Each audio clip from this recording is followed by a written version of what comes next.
evening. I'm going to call to order City Council meeting, City of Grand Terrace. If you desire to address the City Council during the meeting with regard to an item on the agenda, please complete a request to speak form available at the entrance and present it to the City Clerk. Speakers will be called upon at the appropriate time.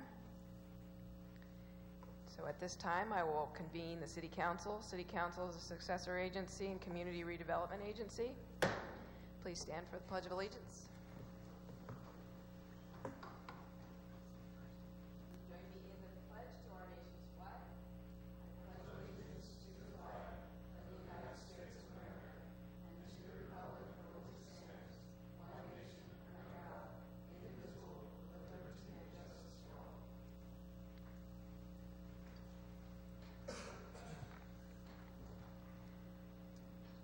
May we have roll call, please? Yes, Madam Mayor. Councilmember Hussey? Who is present at the council? Oh, I thought we were playing Jeopardy. Excellent. That was very nice. Should we all answer that Councilmember way? Wilson? I am here. Councilmember Mitchell? Present. Mayor Pro Tem Robles? Present. Mayor McNabel? Present. Mayor, you have a quorum. Thank you. So I will open public comment, and this is an opportunity for members of the public to comment on items on the agenda only tonight. At this special meeting of the City Council pursuant to California law, the council will only be taking public comment on items listed on the agenda. Do we have any requests to speak forms? Nope. And I see nobody making a motion to the lectern. So I will close public comment and bring it back to City Manager Harold Duffy, our workshop facilitator, to conduct the 2030 Vision Strategic Planning Update Workshop.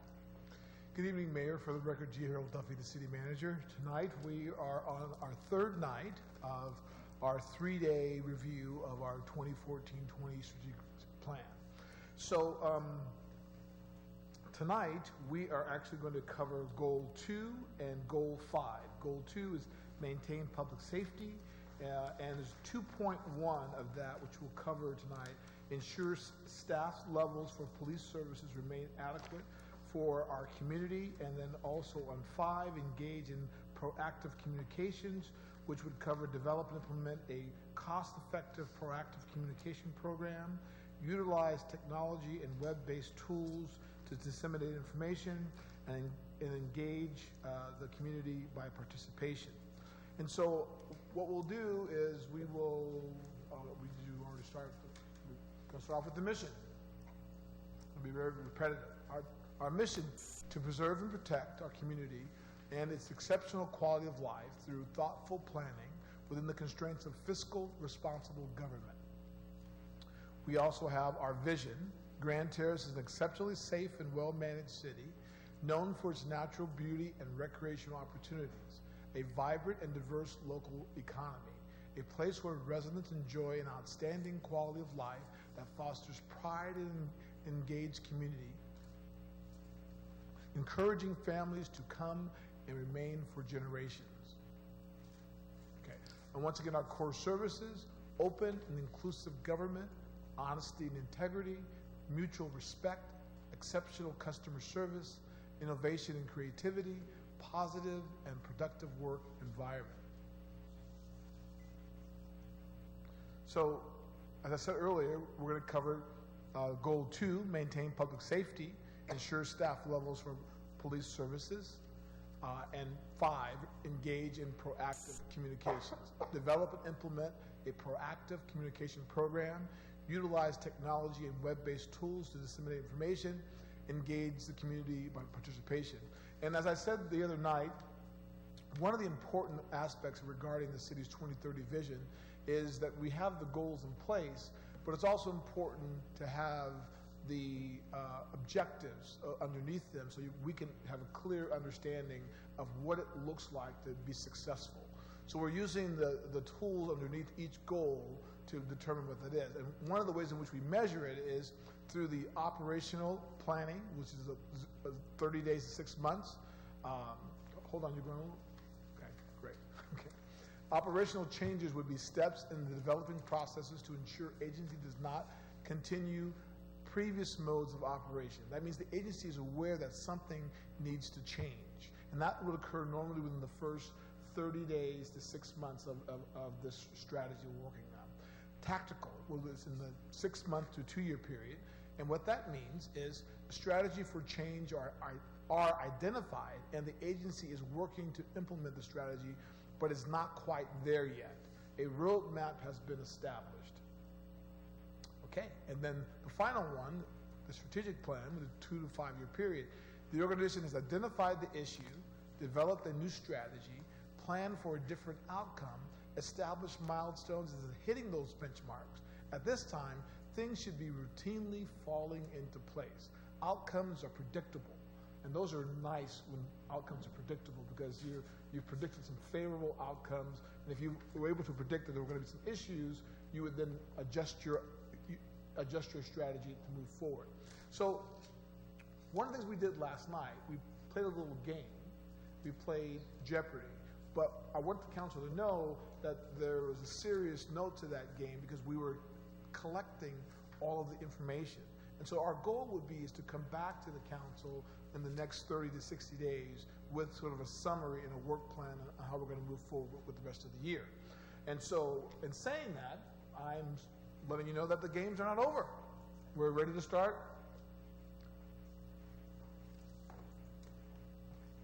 It's always nice to have a producer. Are we playing Wheel of Fortune tonight? We're going to play, not the Wheel of Fortune. The props are too expensive.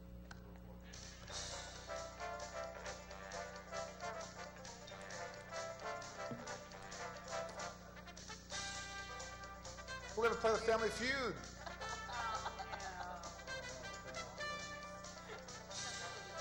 On this side, we have Mayor McNaboe, Mayor Pro Tem Sylvia Robles, and Councilman Bill Hussey. There's team one. And on this side, we have Councilperson Jackie Mitchell, Councilperson Doug Wilson, and the City Attorney, Richard Adams. He was so excited he wanted to play yesterday, we had to include him in this process. He did want to play yesterday. Yes, he did. didn't He absolutely did. Okay. No, okay, great. Okay, so we're going to have Mayor McNaboe and Councilperson Mitchell start off the game. Now, here, you have two bells. Okay. I have one bell. She has one bell. She has one bell, you have one bell. Put it in front of you, please. There you go. Now, please wait till I finish the question, and then you can hit your buzzer. Okay. So, and I'm going to say this very loosely when I say we surveyed 100 people, okay? Really, Cynthia and I were in the office, and we said, what would 100 people say to the survey? Okay, so we surveyed 100 people, we're surveyed, and we're asked to name something that makes residents feel safe. Councilperson Mitchell. Law enforcement. For 35 points. Do you want to play this or do you want to pass it? We huddle? Yes, you can play or pass. Councilperson Mitchell? We're going to play. You're going to play it, okay. Councilperson Wilson, name something that makes residents feel safe.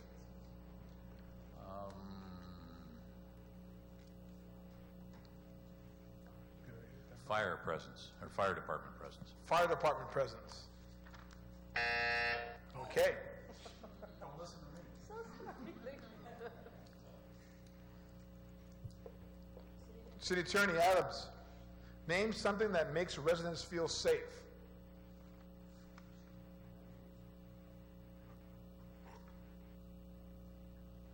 So let me just... Properly maintained roads? Properly maintained roads.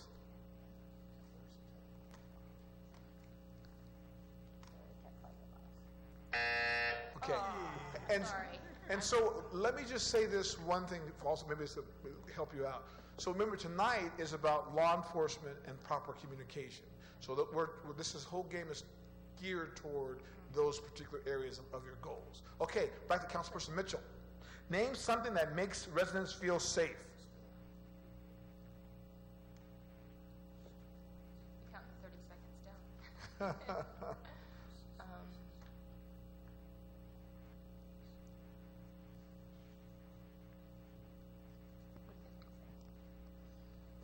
I'm going to wind down to be... City staff. City staff. I don't know. Okay, it's your chance to win this. You don't have to whisper because we're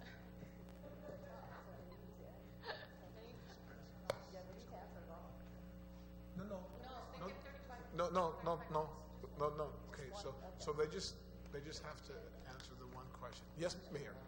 We're saying neighborhood watch. Neighborhood watch. Here we go. Okay, good job. They have now 47 points. So answer number two was sufficient lighting. Answer number 3, quick response from law enforcement. And answer number 5 was traffic cops. How is that different from police presence? Well, throughout the course of our conversations regarding law enforcement, there have been discussions about police presence and also about a traffic cop. And so we wanted to incorporate those comments as we've heard you throughout the time, because they do provide different services, but having that traffic cop on the main drag, as the council said in the past, has created some presence and alertness. When Okay. we said well-maintained roads, we were talking about the lighting, weren't we? Yes. Okay. I don't think so. Okay, so now we have Mayor Pro Tem Robles and Councilperson Wilson. Okay, so we surveyed 100 people, we're surveyed and we're asked to name something that would deter criminals. Councilperson Wilson, Patrols, police patrols. give them one, give them number 1. Additional deputy services. Okay, would you like to play that or pass? What was the question again? It's name something that would deter criminals. We'll play. Okay, we're going to play. We will play. Okay, City Attorney Adams. Name something that would deter criminals.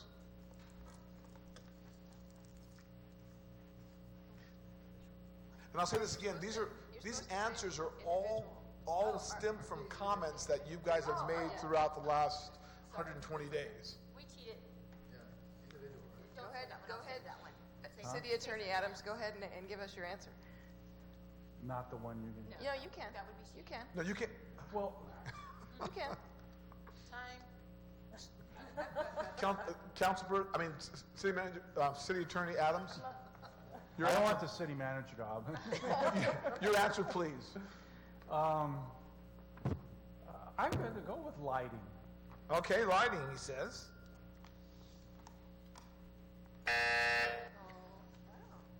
Well, you told me not to. I'm going to steal the idea from them. Neighborhood watch. Oh. It's all on you.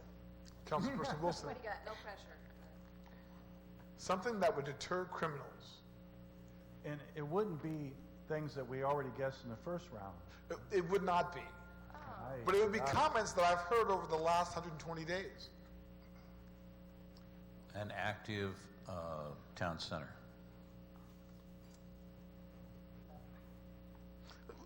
What's an active town center, sir? What is that? Driving? Okay, yeah, thriving town center, I guess. Pardon? A thriving town center? Like a shopping center? Yes, a shopping center. Okay. Wanted to make sure. Before they buzzed us. Mayor McNamara. Cameras. Okay. She says cameras. LPR cameras. Okay. Answer number 3. So, wait, we need to give her a score. So they got it? It's 31 and 25. Okay. All right. Cameras in the parks. 4, alarm systems. Citizen patrol. And 6, yapping dog. Yapping. That would be annoying, I don't know if that would. Okay. All right, now we're up for Councilperson Hussey and City Attorney Adams. Oh, no, the pressure's on. Is your bell working?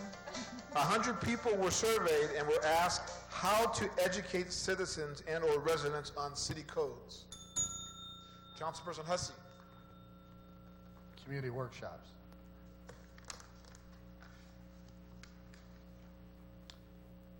There you go, 4. Community workshops, you want to pass or play?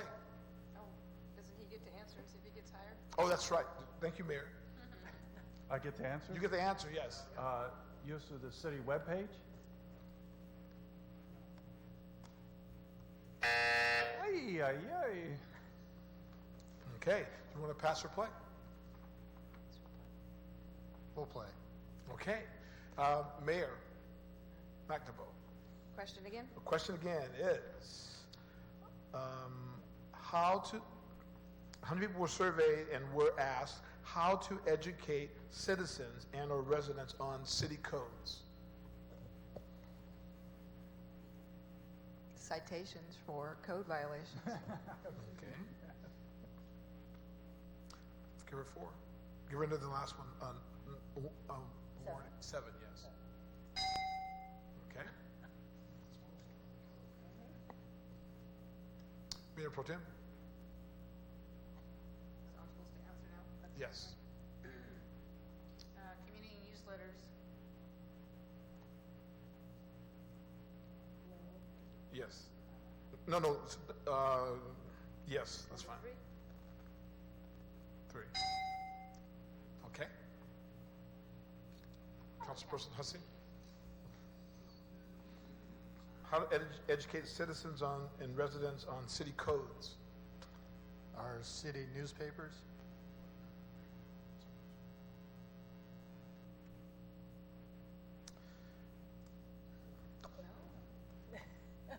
Councilmember Hussey, although that is a good answer, again, we were only surveying 100 Who are these people that you surveyed? 50%. And where did they 50%. pay attention? So that's your first X, and since I already have it up there, I'm not gonna sound it because he'll do the second. No sound effect? I don't even get X'd No, out. it has, but we already X'd it when he made an incorrect answer, so it already counted that. So that's your first error. As you can see, it's already counted up top, so. Okay. Mayor McNamara? All right, so we're trying, what's the best way to educate people? Right, yes.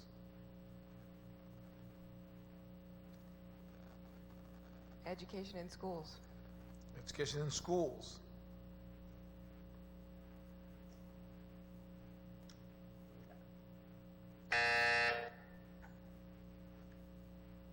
Councilperson Robles.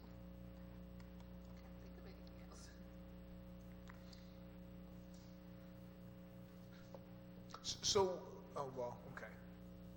That's fine. So we're gonna You pass? want to just, Did they get a chance? she's not done yet. She hasn't given an answer. What's the best way to educate people on city codes? Coffee with a code enforcement officer. Oh, great.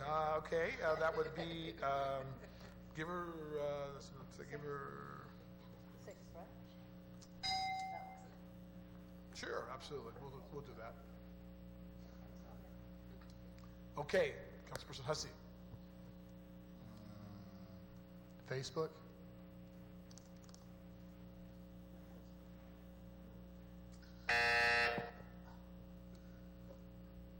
So now it's third chance. Third chance to steal now. And those are all great ideas that we will incorporate in our process as we move forward. Councilperson Wilson? On Facebook or on- Public notice? Public notice. Let's give them number 1. Give it to them.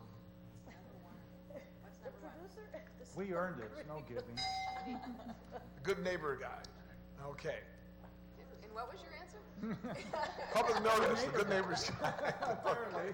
I think we need a lawyer for this. What is a good neighbor guide? Yeah, what is a good neighbor guide? A Good Neighbors Guide is basically pulling together a little booklet for all the different codes. And, don't park on street sweeping days. Remember to mow your lawn. Remember this trash collection days. And a couple of you asked me about how we get better notice, and my response was, we're going to develop a Good Neighbors Guide.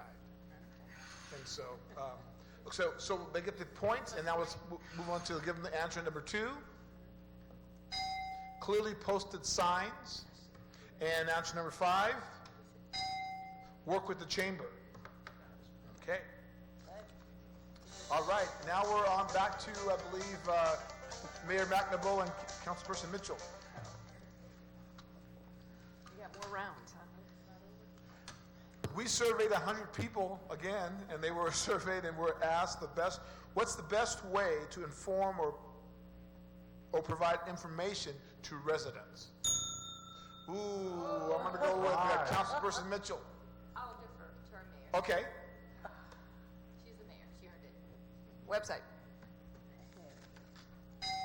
One answer. Want to play or pass? You want to play? You want to pass? There's 8 of them. Play. We'll pass. All right. Okay, Councilperson Wilson. Question again? What is the best way to inform or provide information to residents? Leaflets? Leaflets. Let's give them him number 7.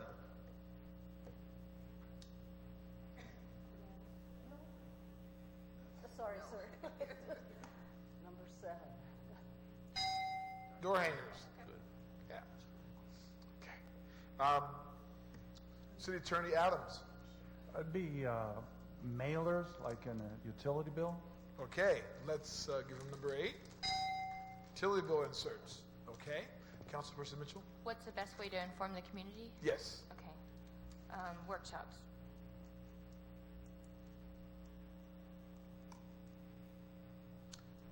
I didn't see it, yeah. I think that's a no. He gets right.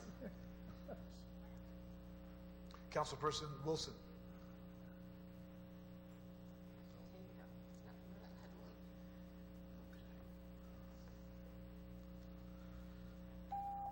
I'm sorry. Sorry. Local newspaper? Are the responses 5. I don't Good think one. any of them are repeated. Okay, City Attorney Adams. Like speaking engagements, So it's like speaking. presentation kind of thing? No? Thank you. Okay, Councilperson Mitchell. A marquee, the marquee outside, Marquee. or any of our billboards. Marquee or use of any of our billboards. I don't believe that that's there. Okay, great. But once again, a very good answer that we will put into our toolkit. Okay, now it's your chance to steal these points. The group. Okay, so 100 people were surveyed and they were asked the best way to inform or provide information to residents. We're going to say email alerts. Email alerts. Uh-oh. Okay, great. They got the points. Okay, so the number 3 answer was e-blasts or RS feeds. Remember last night we had that discussion, okay? And number 4, text. And number 6, telephone calls. Okay? We went old What school. do you do with those? We went old school, that's right. Okay. Robocalls. So we're on to back to Mayor Pro Tem Robles and Councilperson Wilson. So a different 100 people were surveyed, and they were asked. Different? Yeah. And they were asked to define what is quality of life. Mayor Pro Tem Robles. Parks and recreation. 3. Okay, so Councilperson Wilson. Police and fire protection. Yes. I agree with you. Safe neighborhoods. Okay. All right, you want to play that or pass it? We'll play. Okay, great. All right, we surveyed 100 people and we asked them to define what is quality of life. City Attorney Adams. Art? Art. That's good, but I don't think it's going to make it. Thank you for that. It'll go on the list. Kelly's from Orange County. But we've talked about quality of life and art, and it's very public good. art. We have that in there, absolutely. Councilperson Mitchell. Community events.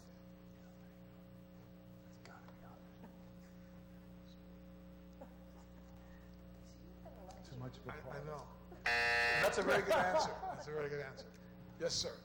You should have polled us. We could have given you the right responses. Yeah, what do these 100 people do all day? I mean, they're in office. Actually, How do we get a hold of them? actually, all of these answers are really from you. They're what you've been telling me that all this time. Those are additional too, but the things that are up here are all the things you've talked about over the last 4 months. Places to shop and eat. Places to shop and eat. Shopping center, yes. Okay, what is quality of life? City Attorney Adams.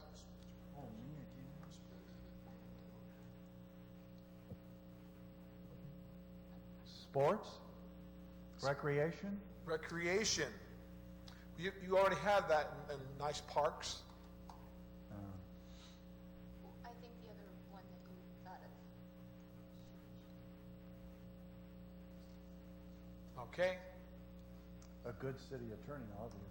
Because City Attorney. Is that your final answer? No. It's a different game show. Oh, how about a clean city? In other words, Clean trash city. picked up Okay. and All that. right. Let's give them that. Clean streets. Okay. And we have one more answer. Councilperson Mitchell. Did you say that the sports leagues were part of the nice parks? Yeah. You did? Okay. How about, What is quality of life, and what are some of the things that things happen to people that that deteriorates the quality of life? Okay, is there anything else? The number one problem that I always get. Okay. yes, you're saying that the responses cannot be repeated, but I think it's going to be a low crime rate. A low crime rate. Okay.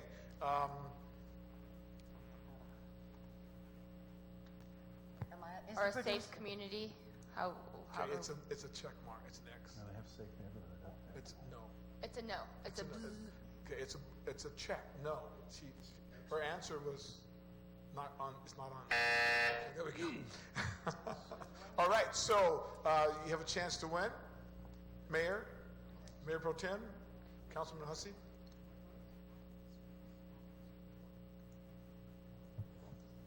Walkable community Walkable community. with nice streets. That's not there. Okay. Now, so let me, before I turn this over, let me just say this. What's the number one complaint that we have been getting regarding consistent little things? Roads would be what? What's the little thing? It's They're not safe.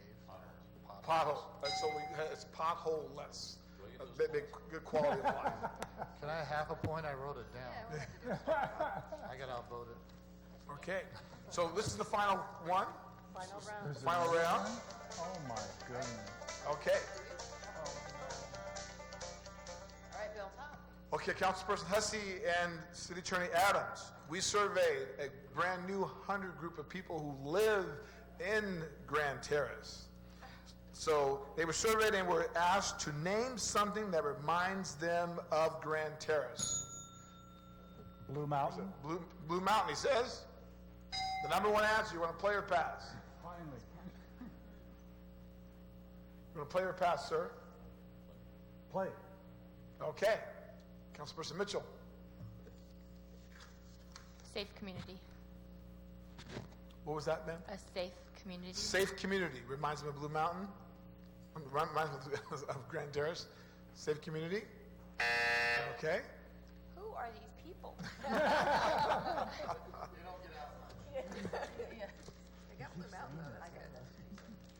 Councilperson Wilson.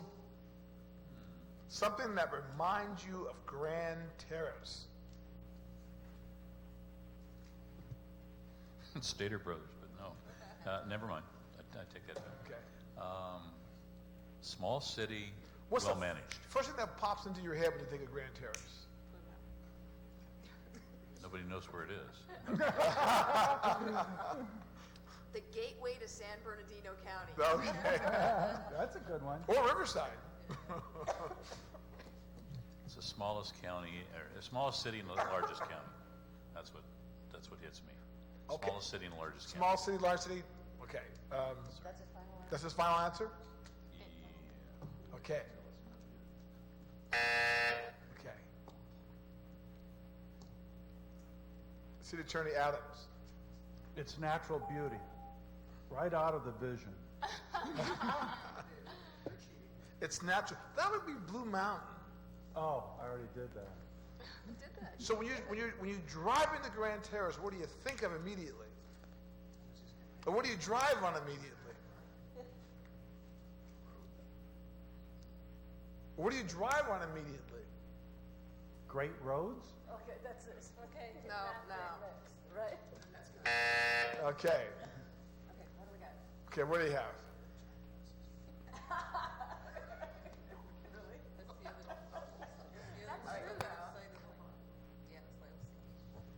Because I think that Mr. Duffy was hinting at Barton Road. Barton Road. Okay. Oh, So But I did like Councilmember Hussey's idea. what was Councilman Hussey's idea? Do it politically correct. Politically correct one would be the best. Oh, the Blue Mountain Donkeys. The Blue Mountain Donkeys. Okay. Since 100 people don't live here, they won't know there's no donkeys.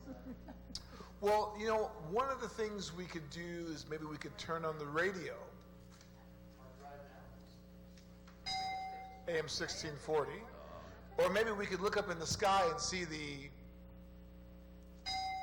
Red Hawk. Red-tailed hawk. Or maybe we could think about some honey on the hill. Or maybe we could think about the high school and the Titans. For, Palm trees. for the city council's benefit, there was a 101th person who decided to give her opinion, but we had already finished this. Oh. So our CDD director did have choices like safe neighborhood, How about donkeys? Were they in there? donkeys also. But, yeah. She was too late. We only surveyed 100 people. She was They made the 101. list, but it was only 101, so that 3 was below that. Only 2 people said that. So, okay. So,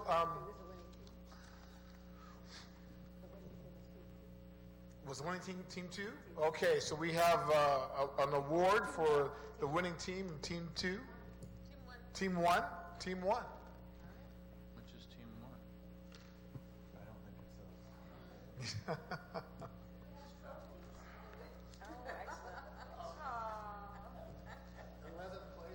Thank you. That's very nice.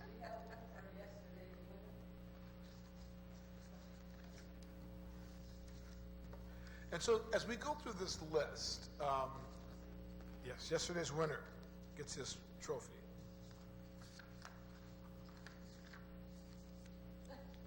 He's the Jeopardy champ. Because like they said at the conference that we were in recently at the League of California Cities, they were talking about the different generations and how the baby boomers and the millennials and Generation Xers, and they have these different work ethics and different scenarios where the Generation Xers have been told they are special and go out and find a job and they'll make you feel good and you'll feel special. So one of the conversations with that employees, these young guys were showing up in the office and they were saying, make me feel special. And so what's actually happening is that as you have this diverse workforce, you have to find ways to motivate the workforce. And one of the things that I think I heard Councilman Hussey say is that this last generation, they would get recognized for everything. So the speaker showed someone with an 11th place ribbon, and it showed a kid smiling when she got her 50th place trophy. And so that same sort of recognition is expected when they enter the workforce. And then you have baby boomers who simply come in and want to do the work, and the recognition is for them is the paycheck at the end of the week. So you have to find a way to blend that environment to move forward. Because the Generation Xers might say, well, I don't need to be there all day. I'm very efficient getting my work done. And the baby boomer might say, well, you're never here. Well, there's a whole issue you have to kind of work out between how that whole scenario works. So based on the game today, and once again, I'm saying we did see quite a few answers that we did not include, and which are actually right on target. But so for the first question that we had was an issue the council's been grappling with since my first day here in terms of trying to get the law enforcement to a service level in which the council is comfortable. And can you hand me that?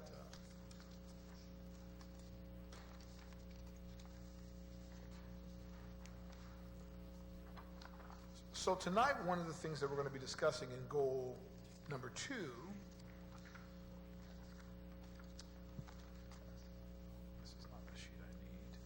it says ensure staff levels for police services remain adequate for our community.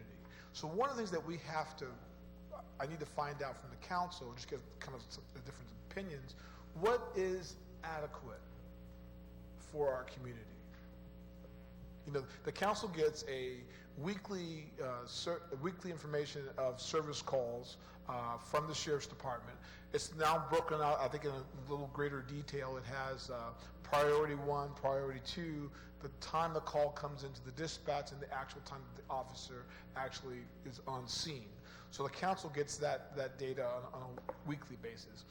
They've seen calls go since I've been here since June 1st, they've seen calls go up to 357 calls, and now we're this past week 219 or 31 calls.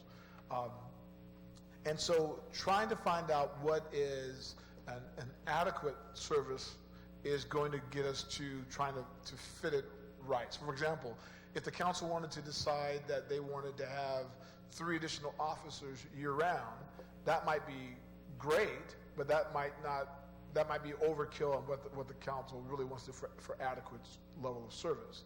I think we are seeing that, and the Sheriff's Department will speak in a few minutes, we are seeing that there seems to be a cyclical or cycle in terms of what happened last June seems to happen every June. What happens in October seems to mirror what happened last year in October.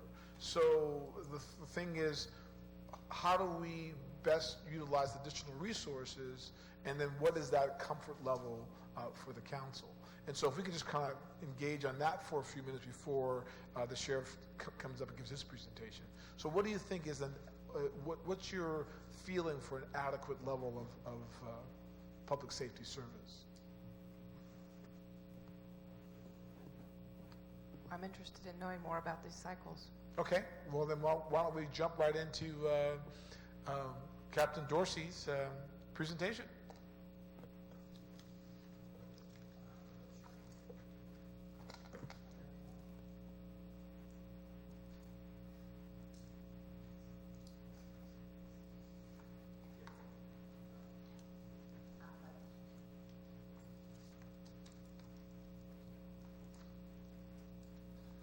Good evening, Steve Dorsey, Captain with the San Bernardino County Sheriff's Department, the Central Station, which serves Grand Terrace. In keeping with the city manager's theme, I too am going to play a game. we're going to play cops and robbers. You choose who's running, and we'll see if I can catch you.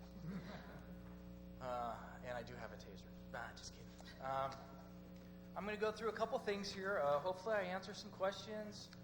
Feel free to shout out whatever you want to know, and I'll do my best to answer any question. If not, I'll get back to the city manager, and he can get it to you, and we'll do our best. Maybe. No. I think point it down with the machine.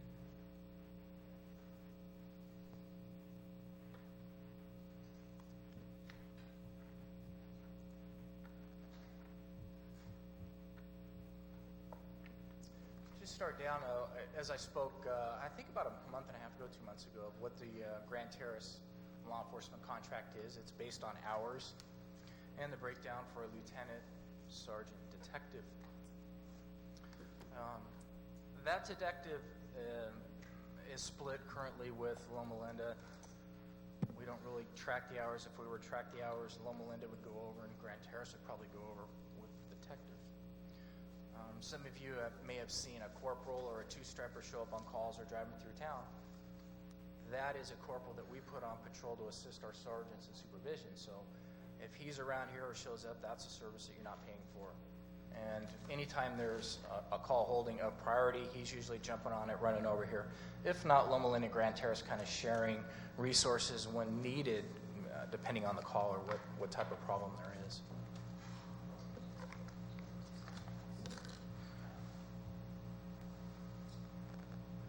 And then, again, why you contract for the hours is the backfill. Central Station, being a county operation with 3 contracts, being the San Manuel Casino, Loma Linda, and, of course, Grand Terrace, as well as we're fortunate enough to get all of the concerts at the San Manuel Amphitheater, which, thankfully, there's only 2 left this year. We're spread pretty thin as far as our county operation. And the way law enforcement is, and commenting on Mr. Duffy's about the new generation coming up here, not a lot of them want to be law enforcement officers. So we're having difficulty in hiring people. So at the county station, being our county operation, we're down about 6 positions right now that we are funded for. And that also includes 2 people we have activated to a military service. And then the divisions that you have access with the contract. Civil liabilities, which is a huge asset to the city paying for contracted services. You don't take on that liability. And there have been some pretty major settlements between the Sheriff's Department and some other folks that we've dealt with here recently. It appears, even based upon public perception or opinions, even when we are correct, we seem to be paying. And I had been engaged in a federal lawsuit, and prior to it beginning, the judge says, this has no merit, let's settle for $500 and get on our way. Well, the defendant didn't want to settle, so we went to court, and we actually ended up paying $50,000 after the jury had the judgment because they felt sorry for the guy. Unfortunately, that's where we're at this day and stage, and hopefully law enforcement's perspectives amongst the community changes a little bit. But that's only taxpayer money that's getting doled out when people give those type of awards. Again, our special enforcement division's huge. Aviation, that's about, when that helicopter flies, I think it's $550 an hour. So that's a huge investment. Here would be the January to July 2014 versus 2015 statistics. The Part 1 crimes, there's actually 8 up there. 7 of those are reported to the FBI so that they can figure out their statistics for nationwide stats on law enforcement services and crime throughout every city within the United States. And they have some special formula, and they really don't turn us on to that. All we know is we submit these on a monthly basis. So as you can see, comparatively, between 14 and 15, unfortunately, murders are up, and that was on the first day of the new year, which was rapidly solved. Robberies are down. We had our latest robbery about 4 weeks ago at the Shell station. We have identified one of the suspects. They're also responsible for a robbery in Chino Hills, and they do live in Pomona. So that's kind of the interesting dynamics that you get involved with Grand Terrace, because you're surrounded by freeways. It's an easy on and off. So you do have transitory crime. The subjects that did that robbery stole the car prior to coming into Grand Terrace from Colton. So they were just going throughout the Inland Empire. But we do have that solved, and that subject is in jail. And we're looking for 2 more outstandings that were with him in the car. We look at the simple assaults and aggravated assaults. Those are up. There's nothing we can really do about that, and I'm not quite sure why that is up. Because families aren't getting along, that's spousal abuse. Are the aggravated assaults mostly domestic? Yes, most of those are domestic. Boyfriend, girlfriend. We had the carjacking 2 weeks ago. That was a ex-boyfriend, girlfriend issue, and we did arrest that individual. So there is some violence that comes along with the boyfriend, girlfriend issues. Larceny is right across the board. Burglaries are up a little bit. GTAs are down. Reports taken has skyrocketed. We've taken about 92 more reports, which is more time for a law enforcement officer to complete those reports. Now, what's going to be interesting between these statistics in November, as we know, and I've talked about it before, Prop 47 was approved by the voters, which reclassified a whole group of crimes. So when statistics come out this year, I'm going to go out on a limb, and some agencies are going to probably say felonious arrests are down, which is a good thing. Well, the reason felonious arrests are down is because what used to be a felony is now a misdemeanor. So your Part 2 crimes are going to start going up a little bit more. To believe a theft of a stolen gun under $1,000 is no longer a felony just is mind-boggling, because anybody stealing a gun is committing a crime of something else. They're stealing that gun for a reason. Identity theft. I've been a victim of identity theft. That's now a misdemeanor. That amazes me. But it is what it is, and we're going to move on and do the right thing. So those numbers are going to be different. I predict that there's going to be some change there. Even burglary, as far as a business. You can now go into a business with an intent to steal $900 worth of items and walk out, and it's a misdemeanor. You get a ticket. That amazes me, too. That's been reclassified. It's no longer a felony. It's now under a subsection, which makes it a misdemeanor. If it's over $1,000 and you go into that business and steal it, it is then a felony. Our proactive and reactive calls for service. When we do the weekly report, they're combined. Proactive is when an officer is out there doing things on his own. Traffic enforcement, pedestrian stops. Somebody may flag him down and say somebody's doing something, so he's going out doing something. Needless to say, he's creating work for himself. So in 14 at this time, it was 4,648, and right now we're at 5,469. So an increase of about 821 proactive calls for service. So the officers are staying very active in the city, out there writing citations or stopping people and warning them. Reactive calls for service are when somebody calls 911 or calls the office and says, I need a law enforcement officer for X, Y, and Z, whatever reason that might be. That's up 344 calls. Now, we are seeing this across the board in all of our jurisdictions, meaning Central Station. And part of that, I think it is because people expect government to do more. And we're getting calls of, my neighbor's running the water, you need to tell them to turn it off. There's a drought. We're not the drought police. My kid won't get dressed for school. Believe it or not, we get a lot of those calls. My kids won't do homework. My neighbors are ringing my doorbell. Nobody's going outside communicating with each other. People aren't taking on that thing. They're falling back, and they want us to take care of those problems. So we're starting to see those calls for service increase. So our overall calls for service, including proactive and reactive, is up 1,100 as opposed to this time last year. Arrests and bookings. Our arrests in 14 were a little higher than now, 163. I don't know what factors come into play there. Could be more long-formed, meaning they take a police report and they submit it to the district attorney to make a decision if that person's to go to jail, rather than booking that person in jail.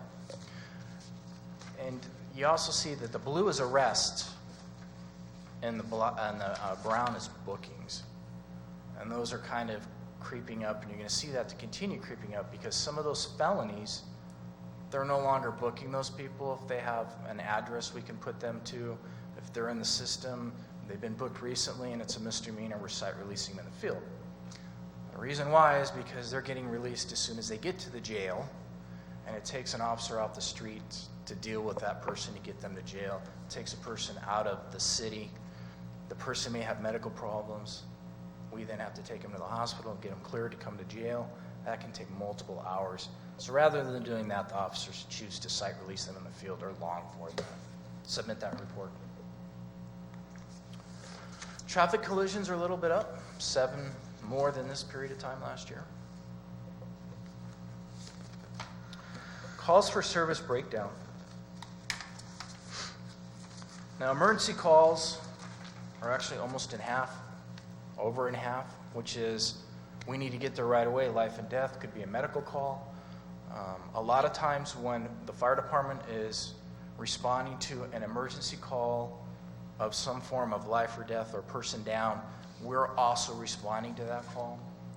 A lot of people don't realize that if, let's say the fire department gets a call from an elderly person and they're down in their residence and the door's locked, the fire department will not open that door. They have to wait till we arrive. So we actually assist them in opening the residence. Priority 1 calls could be an in-progress call, depending on what that is. It's about a 4%. But you see the priority 4 call is what I was talking about, where people asking for the government to handle their problems. They're up 35%. That's my kid won't go to school type of call. Just a barking dog is a priority 3, so it's below that status. So you can see our calls for service breakdown there, about 344. Calls for service pretty much stay consistent whenever we look at them. With our busy times, it's generally, during the school hours, and then when people come home in the evening and get in their arguments because dinner's cold or burnt. That's pretty consistent among all of our areas. Can I ask a question? Yes, ma'am. On the priority 4, those calls are up, and you gave us a couple examples of types of calls that you get. Are those just basic calls that are received but no action is taken? No, we respond to every call for service. So you go out to their home Correct. because their neighbor is watering their yard? We will make contact unless I hear that call for service. I have counseled them over the air and called back the RP if I'm in my office. But if somebody calls, it is our policy the deputy sheriff will respond if somebody calls. Thank you. There is some, when it's, depending on that call for service, if it's an anonymous reporting party, we use some discretion there. 911 hang-ups are through the roof, especially when you have a school. Every child has a phone in their pocket. How many pocket dials do you think we get a day? And people don't realize that. We have to respond to that. It's our policy. We respond unless we can verify there's not a problem. And we even use GPS coordinates if it's just a hang up and drop down. Excuse me, in your priority 4 calls, is there any kind of an idea what the most calls pertain to, or are they just completely all over the board? They are off the board. I can get a breakdown, but it's somewhat timely because I have to have our crime analysis folks do that. Just gut feel. I was just... Yeah, it's just all over the board. And then the call for service again by hour. And then our response times by priority. So our emergency response has really increased. We're getting to an emergency under 6 minutes, which the fire department shoots for 8 minutes for an emergency call. So we're under that. We improved from 4 minutes. How did that occur?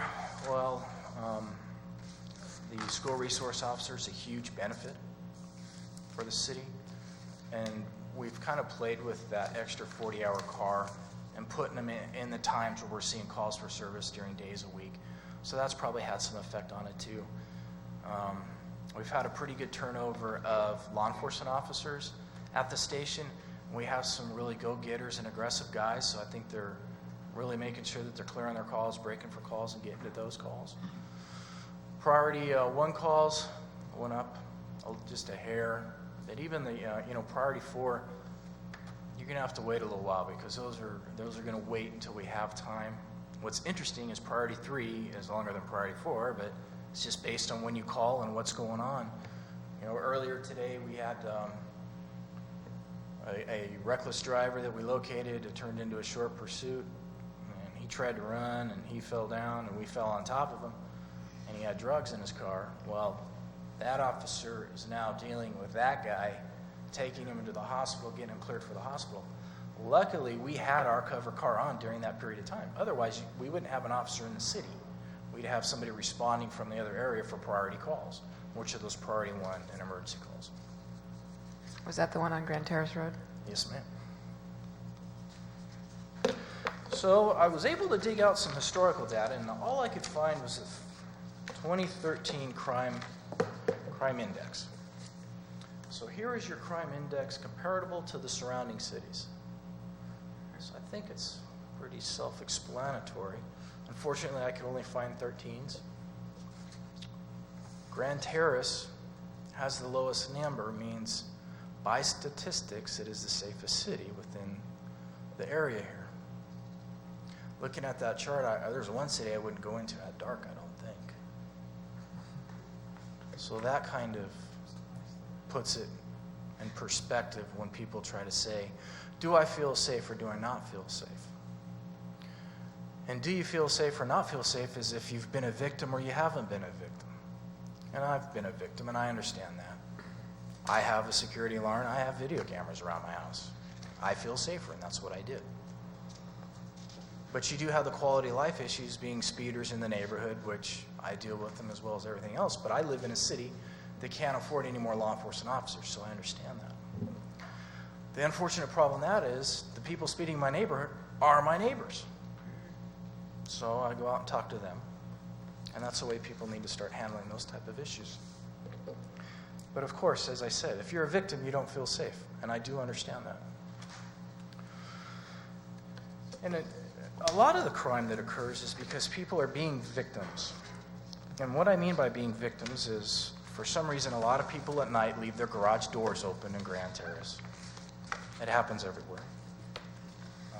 Even the city manager and I had a conversation about people leaving their keys in cars at night. I am amazed how many people leave their keys in their cars at night. We're constantly catching people walking through neighborhoods, and what they're doing is they're going up and checking car doors to see if they're unlocked, and they steal things. That is a misdemeanor crime. The reclassification, that's simply a misdemeanor, a citation, or if we want to make sure that they're walking from where they live, we take them to jail so they're walking home. So those are just some of the things that people need to do to change. Don't be a victim. Be aggressive. Stay in contact with your neighbors. I went out of town for the weekend. I canceled my mail and canceled my newspaper. You can do it on the internet. I have elderly neighbors. And yesterday when I was mowing the lawn yesterday evening, she walked out to put her outgoing mail in the community mailbox. I told her, do not do that. You're setting yourself up to be a victim. Take it to the post office, because these things are broken into all over the Inland Empire, nationwide. I mean, it's easy. You break into a mailbox, you take the mail, you wash the check. It's under $1,000. It's a misdemeanor. What crime have you committed? They're going to slap you on the wrist or down the road. The criminal element knows this. They're well educated. You have the federal government going to release 5,500 criminals here in the next 30 days. The state of California released over 100,000. So the way that they've reduced their costs for prisons is to let people out. We'll see how that works out. I'm not quite sure. So some of the things that the city manager asked that I touch on is ALPRs. ALPRs is a way to think outside the box. It's a great way to create a virtual fence around the city. So if we had those ALPRs when a robbery occurred, within 30 seconds of that stolen vehicle coming into the city, we would have known. We would have gotten a dispatch of the coordinates and where it was, and officers would have been en route. So if you have cameras leading into the city and leading out of the city, as soon as they left the city, we'd know where they left and where they were going. So we'd have that license plate to help us coordinate with that. What that allows, it allows the officers to look for that car as they're entering the area. We were fortunate enough to get another ALPR mobile unit approved by you folks. That is tremendous. It is a great law enforcement tool. About 4 months ago, we arrested some folks with some handguns that were out of Nevada parked up in a cul-de-sac here in Grand Terrace. Their stories did not match. We were able to run their license plate through the ALPR system, which we were involved in, that showed that they were in Irvine, Mission Viejo, and other cities in Orange County, because all those cities are involved in that same technology, and it plots where their car goes. So we're able to confirm or deny what their story is. Again, the SRO program, huge. I mean, the benefit for the city is tremendous. We have a student that gets injured now. It's the SRO that's handling that. An injured student can take hours, multiple hours. City resources aren't being used. When you have truant students, he's going out handling that. Any school-related crime, he is not handling that. So that is a tremendous asset for the city. Law enforcement considerations. Increased budget. I mean, I'm going to get to the point of things. The cost for law enforcement services are going up. The reason they're going up, body-worn cameras. That is going to be a huge cost to the taxpayers. And everybody looks at a camera and says, well, a camera's $5,000. The cost is the storage of the data, and then the cleansing of that data, and then the bifurcating the data that only pertains to every certain thing is huge. There are companies popping up that are charging $100,000 a month to do that for law enforcement agencies. So that's going to be a big cost that's going to come down the line. The governor just signed a bill, and he's pushing it. It's going to happen. Employment contracts. Our officers in negotiations right now. I don't know how that's going to come out. I know that for a 4-year period, I got a 2% raise. I know that our professional staff for a 4-year period got a 2% raise. So if the CIO is consistent, I would look at that down the road. Please don't quote me on that, but he is a very consistent individual and a businessman. Racial profiling statistics. The governor signed that bill on Sunday. That is going to be a huge cost to citizens. Now, every time a law enforcement officer stops somebody, he has to fill out an independent form of what the race was, the reason he stopped the guy, the disposition for the person he stopped. Somebody? Question? No. And did they search him? Did they ask him to search him? We're then going to have to collect statistics. We're going to have to hire people to do those statistics. And every year a report has to be submitted to the Department of Justice with those findings for the entire agency. And that will affect every law enforcement agency in the state of California, excluding probation. Some other things that I would think, if there, the city manager has said that there is possibly some extra funds, and what should we do with that extra funds? I really think we need to look down the box. As I've come to you before, I've told you I'm very fiscal minded, and I look at it from the perspective of being a businessman, and I understand law enforcement services is very costly. But I think we have some events, being El Nino. We've already had some meetings, and they're looking really hard at that. And they're saying between January and March, we could have 35, 40 storms. With that, they expect significant flooding for our region, because the way it is setting up, every storm is going to center over San Bernardino County in some form. With that, the jurisdiction that we handle as our station, we are going to be taxed. I think it may be prudent to put some of that money into overtime resources, so when we get some projection that a large storm is coming, that we have an extra officer on those days. We can put him on as a traffic officer. He can be prepared to handle what flooding, what evacuations. We're looking over all of our jurisdictions right now, and we're preparing game plans and working with the fire departments to project where our issues are. Just based on the 6 years I have experience within this region, Ritchie Canyon's going to flood. The DeVore area is going to flood. Highland's going to flood. Loma Linda's going to flood. We've had our own issues here. So we're going to be really tapped out. So I think it would be a good idea to have the ability to call officers in, like I said, when we see that there's a large storm coming, for the daytime commute. Because with rain and storms comes traffic accidents also. So are there any other questions that I can assist you with, or thoughts or theories? Is anybody ready to run yet?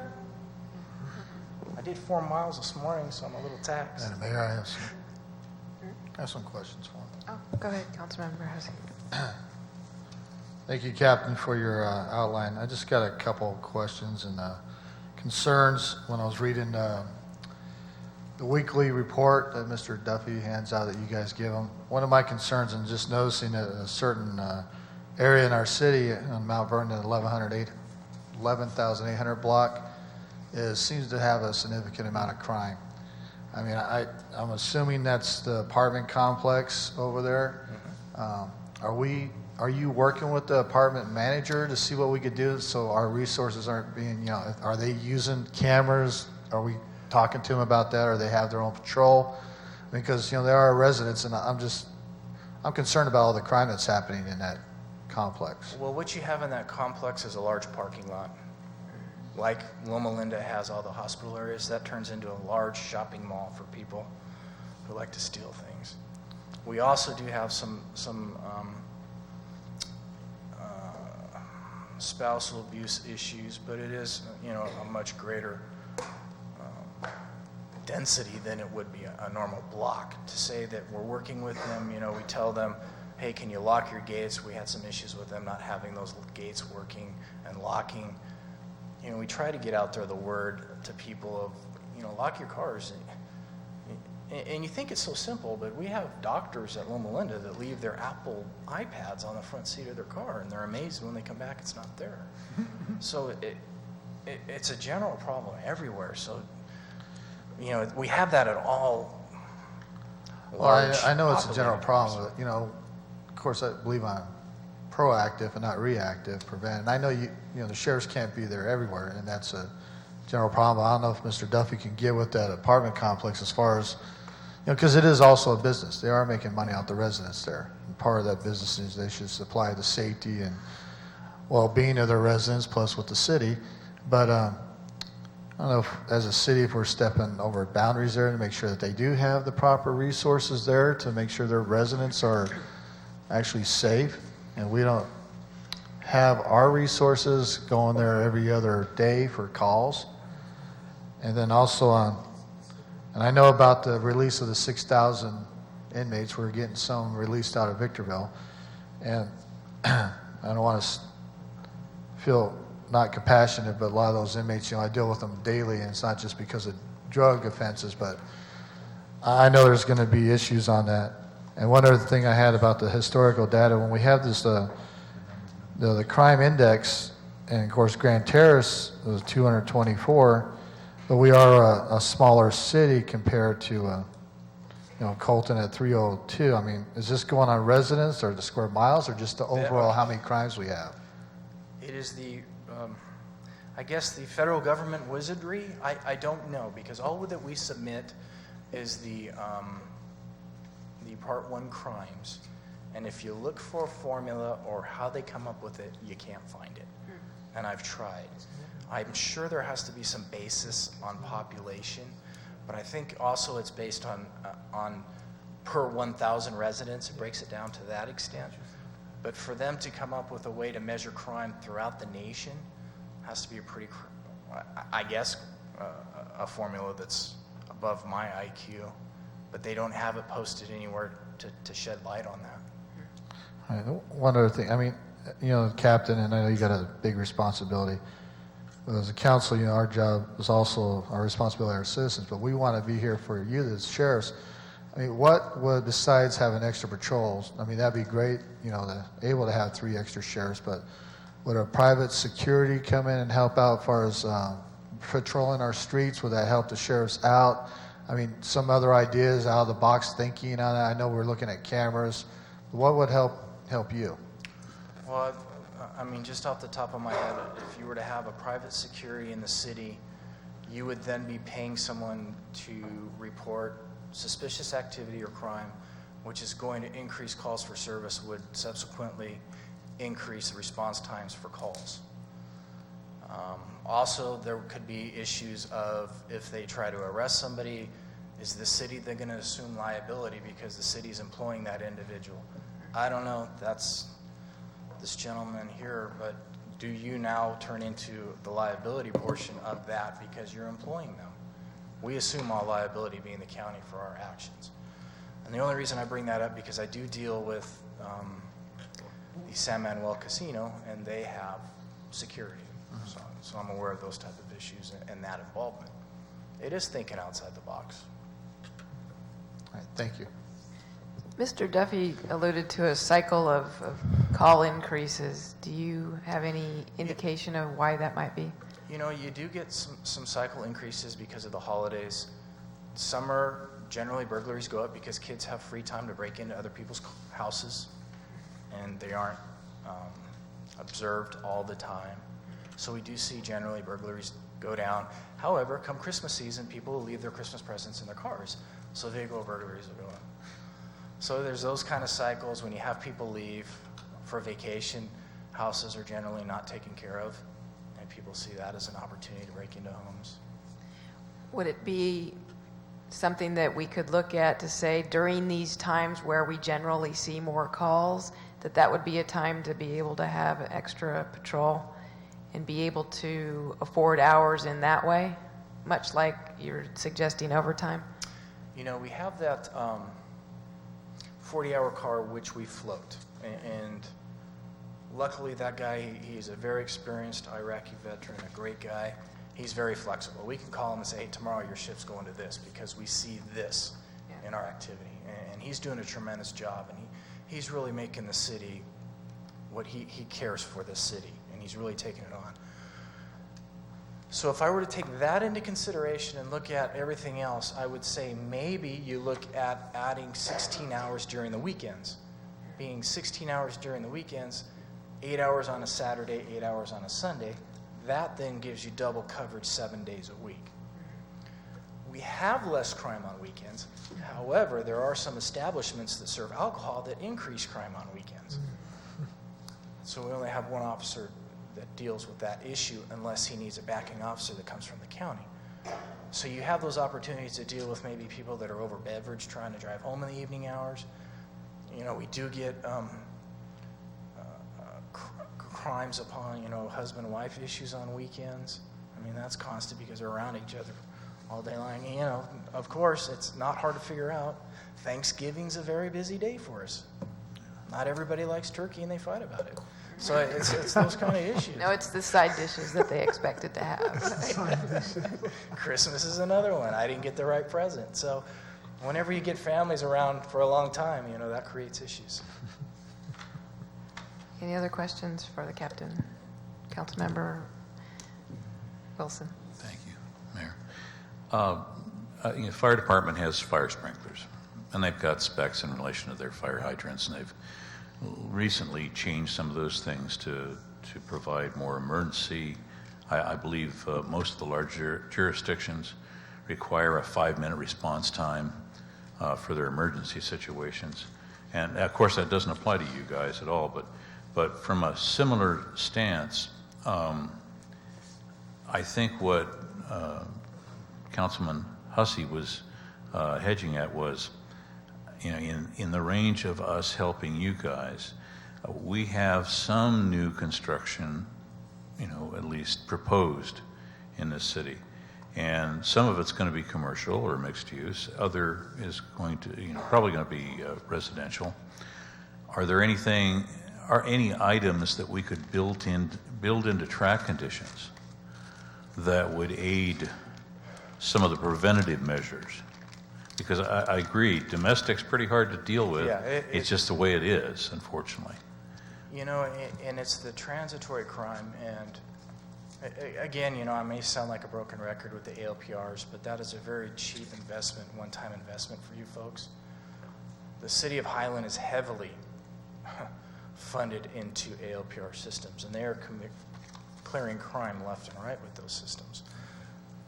I mean, that is one thing. You know, you're going the right direction. You're doing the change in the sign ordinances. I'm huge. Businesses should not have windows locked. I mean, we being law enforcement officers want to be able to see that clear. Want to see what's going on inside there when we drive by. You know, Some people say center dividers make a bigger difference. I don't know. That's more of a traffic management guy. But if you're eliminating people doing U-turns, you know, they can't change their mind as fast. I don't know if I buy into that. You know, again, it's back to, if you're a victim, you don't feel safe. But does anybody here feel unsafe to walk down the street in the evening hours? I guess that's the big question. Do you feel safe to walk with your husband in the evening hours down the street? And I guess you go from there. You know, our guys, the statistics show that they're staying busy and they're more proactive. And the amount of paperwork that we're having to do only increases. Now, I could sit up here and say, yeah, you need 2 more law enforcement officers and give me 2 more, but that's just not my type of personality, and I'm not going to do that. I think that if you want to add more, I think that 16 hours a week is a pretty good thing, and we could probably fill that with overtime hours. And it's a much fiscally prudent way to go. I mean, you're talking, I think, $440 for 8 hours. When you consider that you're putting on top of that the liability and workers' comp, that's a pretty cheap deal for a law enforcement officer. Mayor, you know, one of the things that Councilman Wilson mentioned, the question was about how can we build the resource into new construction. For example, if the city, when the city has its regional or central shopping center along the 215, one of the things that this council may want to consider is the incorporation of a substation as a part of that process. And a substation, once the developer understands that that's a part of the requirement, you can build that in. It doesn't have to be maintained all the time, but it can be staffed during those peak seasons like holidays and so on. Previous city I worked for, we ended up having to pay for 5 additional officers during the holiday season because the issue was we wanted to make sure that people felt safe and continued to shop during that holiday season. And so for that from Black Friday on to the New Year's, they had a whole force at that regional shopping center. You know, I believe Highland made that Lowe's complex add 1 officer 24 hours a day to deal with those type of issues. So that is, you know, you have Victoria Plaza, that builder was mandated to add a certain amount of officers in a substation there at Victoria Plaza. So you do have those kind of opportunities. And I apologize, I really wasn't thinking down that road. My head was going another direction, but you know, that's one way to go. And you're absolutely right. You want to make the person spending their money in town to feel safe when they're spending that money. Is there an opportunity to do educational programs about when to call 911 and when to maybe call somebody else? I remember years ago when 911 was something new, the big push was call 911, and it was very effective. But how do you maybe send the message that, hey, you know, there are other ways to call? And I go to the idea too that you don't always need to call an ambulance to get to the hospital. If you have somebody that has a broken wrist, you don't need an ambulance for that.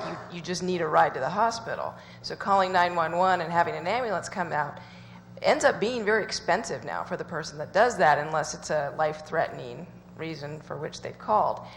So is there any opportunity for education on who to call when your neighbor's sprinklers are on when it's raining? Well, hopefully they're not calling 911, and I'll tell you, our dispatchers do a tremendous job because they're answering telephone calls throughout the region, as well as fire. Up in the high desert, we have a PSOC, which is combined, and it's probably going to go that way down here sooner or later. You know, believe it or not, we're one of those businesses, we want you to apply a call, and we'll make that determination because, you know, I'd hate to put the word out there, don't call us, and then somebody says, I didn't call them, and I got beat up. Well, and there are a lot of people that do resist calling because they want to make sure that it's really a good reason to call when they call. You know what, my opinion, call us and we'll determine that. And we'll say, hey, you know what, next time don't use it for this, go ahead and call. We do have the repeat offenders, and they do get arrested. We do go that far to educate them. On a side note, and it's back to what Mr. Duffy had suggested, today's people have changed. They don't talk, they text. We're going to be the first department going operational on texting 911 because they're finding people are texting 911. Well, guess what? There's nobody there to answer right now, so they're finding out there's victims with 911 on their phone and it's not going anywhere. So we hope to have that launched before the end of the year, and it's been quite an accomplishment in our dispatching folks dealing with the mobile data of it's not the technology, it's not there. It's the mobile carriers that we're having to deal with and get them online. So we'll be trying that pretty soon. Mayor Pro Tem. For me, I came in during when there was a lot of layoffs, including some cutbacks. So during this past year, we've heard from residents the impression that there was a lot of crime, and then you know we continue to get reports that that's really not the case. You know, we're a safe city. So when we got one-time money or looking into the budget, it was looking for your expert opinion on do we stay status quo and we're okay, or what can we do to enhance any safety gaps we have. So what I'm getting from you is that we're in a pretty good condition. Well, if you look at the statistics, and we cannot manipulate those statistics. If anything, we're kind of dealing with an issue of some officers over-categorizing a crime, if that makes sense, because some of them are newer and may not know all the new elements, because the elements are constantly changing. California legislature is very busy the last 2 years in changing a lot of crimes. Just the entire possession of weapons and weapons section of the penal code has been rewritten and given new sections. So we have to send people to training just to learn that section. So we are catching up on that. But I think if you have that one-time monies, you put it into that overtime account. I believe, city manager, that money can roll over if we don't use it. I don't know. I'm saying if you can. But even with our overtime, we're pretty prudent. A lot of people call me a cheapskate. I don't know. I just treat it like it's my money because I am a taxpayer too.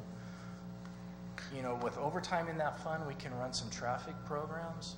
There was some one-time monies, I believe it was at the first of the year, where I think we brought in 5 or 6 officers from outside areas. It was some deals I made with some other captains, and they loaned us some people, and that made a huge impression during the school year. Some one-time monies like that is if there's an issue with traffic enforcement around a school, we can deal with it with that.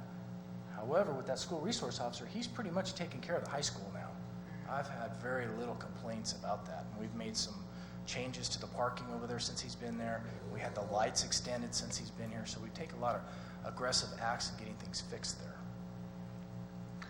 So, Mayor, one of the things that we'll be doing on the 27th, October 27th meeting, we will be bringing forward a category of items for the council to consider regarding that one-time money. And so, for example, we're going to recommend that a certain amount is placed into a public safety and code enforcement fund.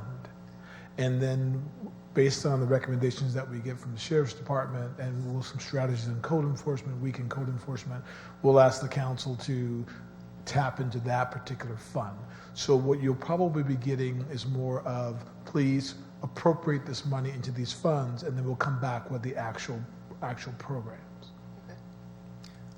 I think if you really want to press me for an opinion or a feeling, I would feel very comfortable with saying between 7 a.m., 11 o'clock, 12 at night, 2 officers, because that's our window. And on weekends, 2 officers, maybe 2 o'clock to midnight. I mean, that would, I think, be more than prudent and more than helpful, because you do have those calls for service stacking up on weekends because there generally is 1 officer on the weekends. So, Mayor, he's not, point of clarification, you're saying that you want to staff to that level, not add 2 additional. When you're adding 1.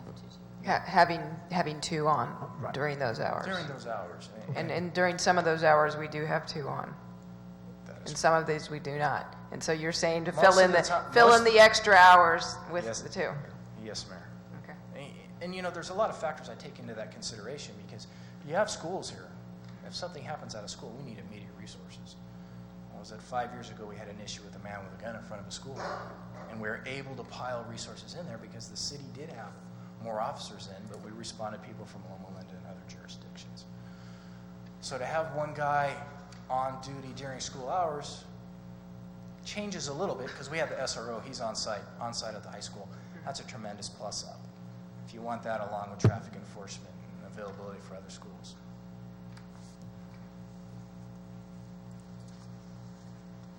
Well, thank you, Captain Dorsey. Absolutely. Thank Really you. appreciate not only your report, but your discussion. Very helpful. Mr. Duffy. Yes, sir. So I believe that Captain Dorsey has kind of gave us a really good idea in terms of framing what he believes is an adequate level of service. And I'll have more detailed conversations with him.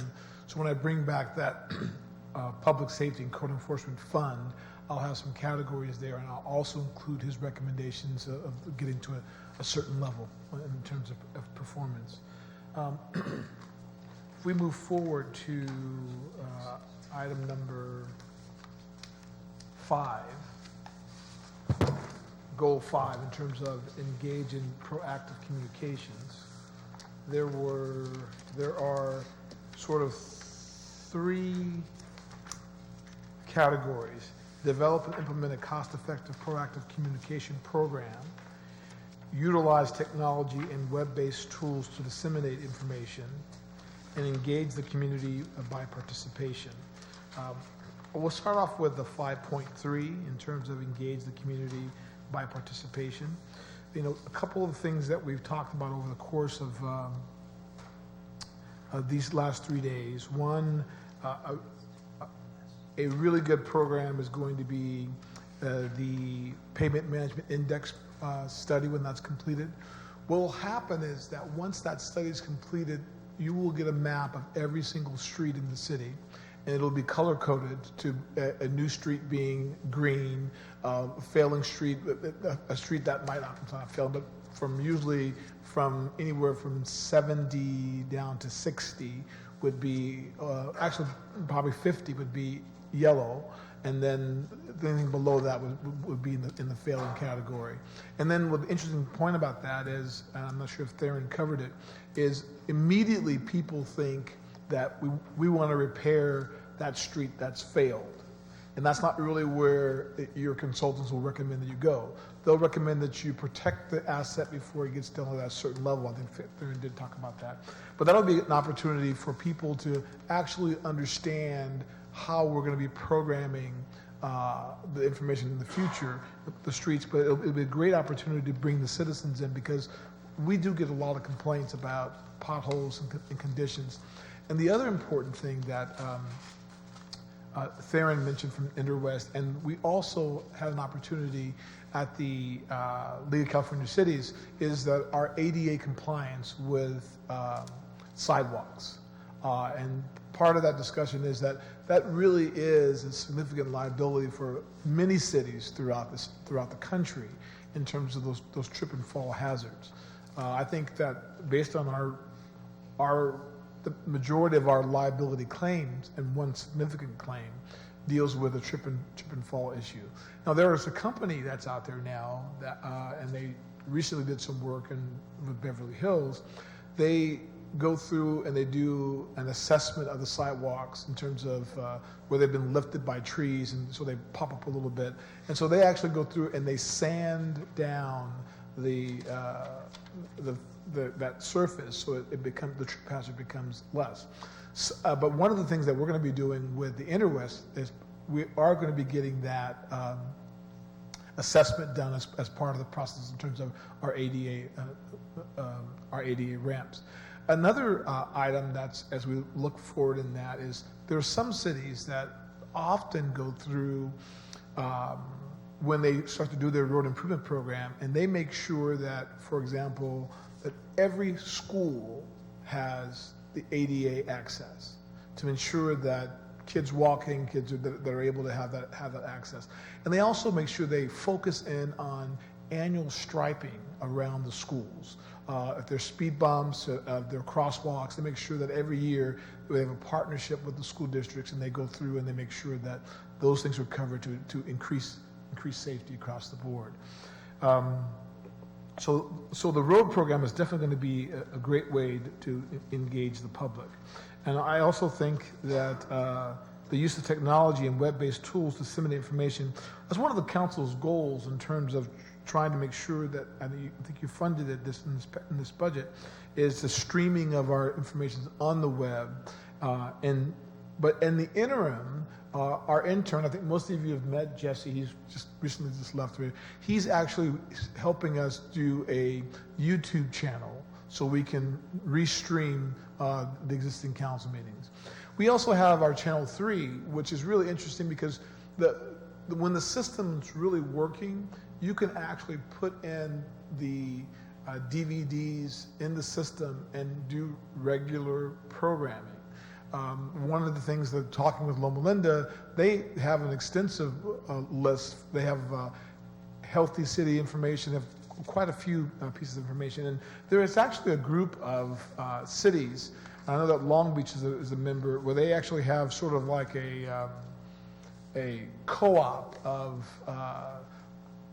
public access channels where they actually share lots of information, and whether it's public safety, as you mentioned earlier, is there some way to educate the citizens on how to call 911, how to do those things. So Channel 3 really is an opportunity.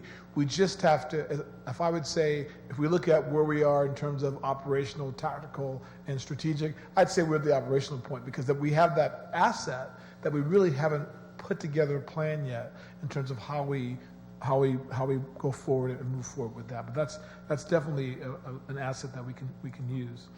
And then development and implementation of cost-effective, proactive communications program.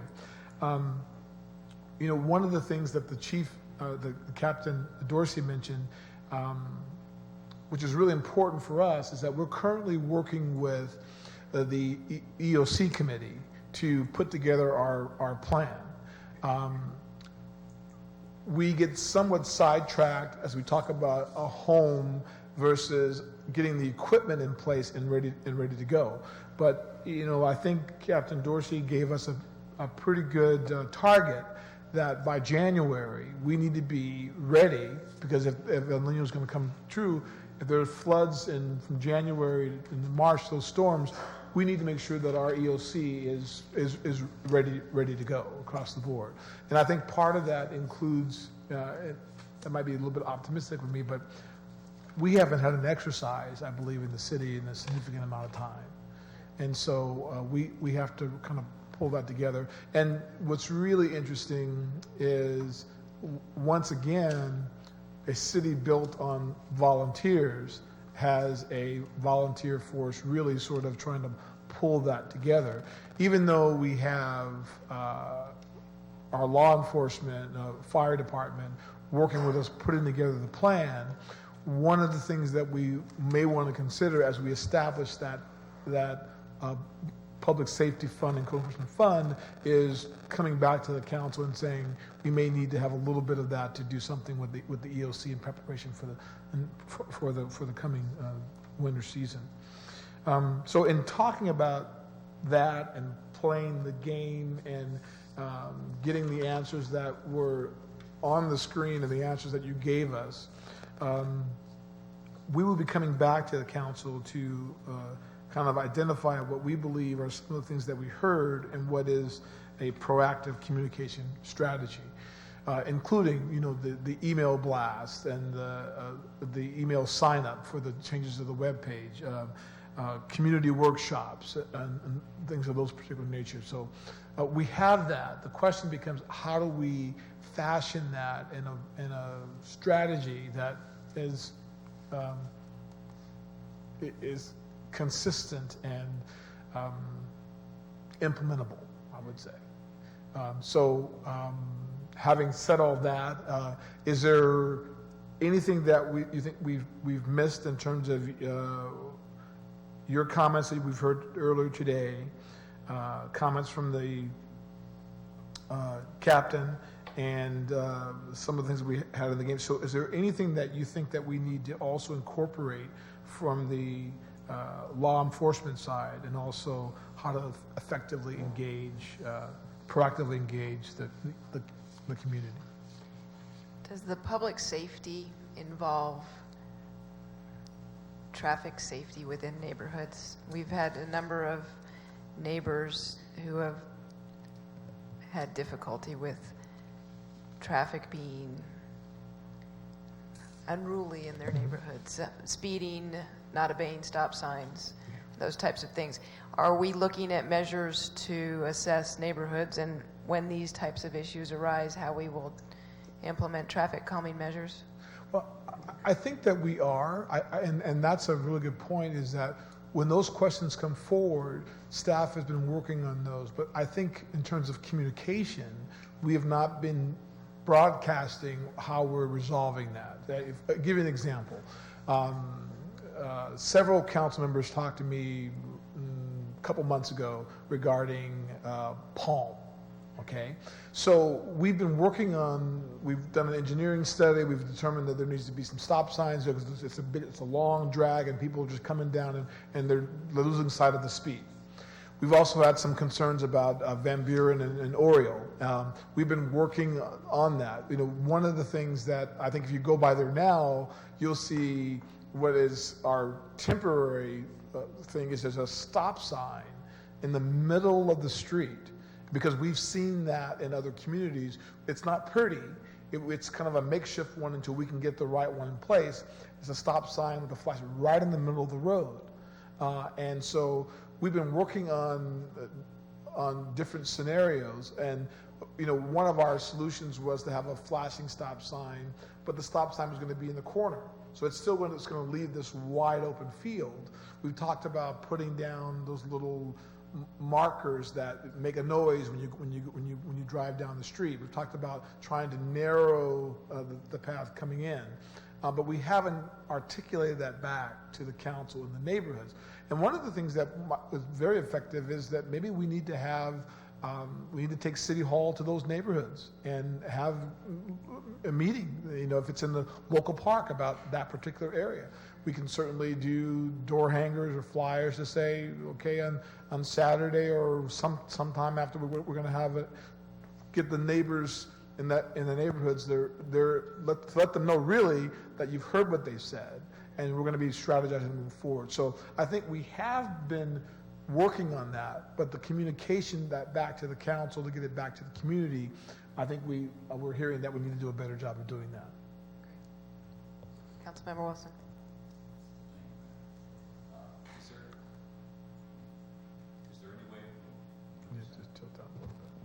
there any way we can find out the number? It should be something fairly easy statistical. Number of people that have cable versus satellite? Because though the Channel 3 situation is a neat idea, anybody that's got satellite's not going to get it. And so, you know, if we're using the available media and we're putting it into their living rooms, and some of them are going to stream it, but some of the older ones aren't because they don't have the slightest idea what they're pushing on when it comes to buttons. The next easiest way is to put it on their satellite dish if they don't get cable. Right. Yeah, that's absolutely, and we can certainly contact the cable company, and they'll give us what they have in terms of the numbers, so we can detract that. But one of the things we can do too is we should, and we will do this. We can provide a video, we can provide a DVD to the senior center and have them play the meetings. We've even talked about potentially, and we'll have to check with AM 1640, doing the audio to have it play on AM 1640. So there's a number of opportunities that we still need to reach out to and move forward with that.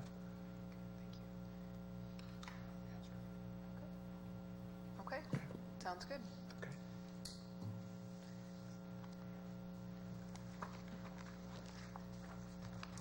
will that conclude tonight?